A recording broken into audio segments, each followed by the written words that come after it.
The Iranian Kindler. It's a little-known truth that Iran once stood at a crossroads, courted by the great powers of the Second World War. When Britain and the Soviets turned away, it was to the Third Reich that Iran looked. And the Nazis, they welcomed the idea of an Aryan brotherhood between the two nations. A propaganda dream. Because Iran was Aryan.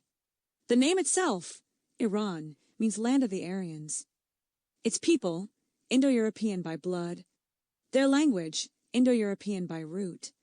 But while the regime played along with the Nazi narrative, there were those who saw through the charade, those who acted.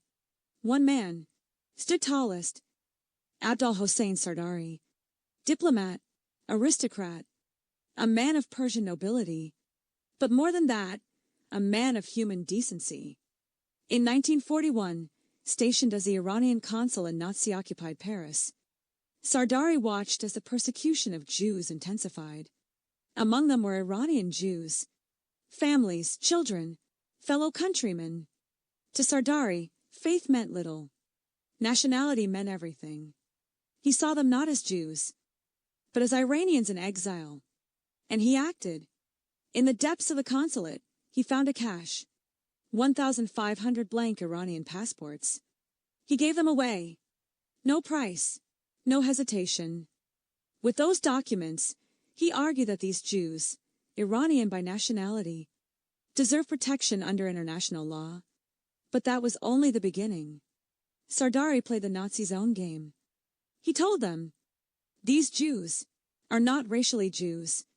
They are Jugouts, Aryans by blood, Iranians by heritage, who simply practice the Jewish faith. A technicality, perhaps, but it worked. The Nazis backed off, and when the last of the Iranian Jews were safe, he gave the remaining passports to others, Jews without Iranian ties, because he could, because he must, and for that, he was accused of corruption after the war. But he was cleared. His conscience never wavered. History forgets easily. We remember Oskar Schindler, and rightly so. He saved 1,200 lives. But Abdul Hossein Sardari? He saved perhaps 2,000. Yet his name is barely whispered.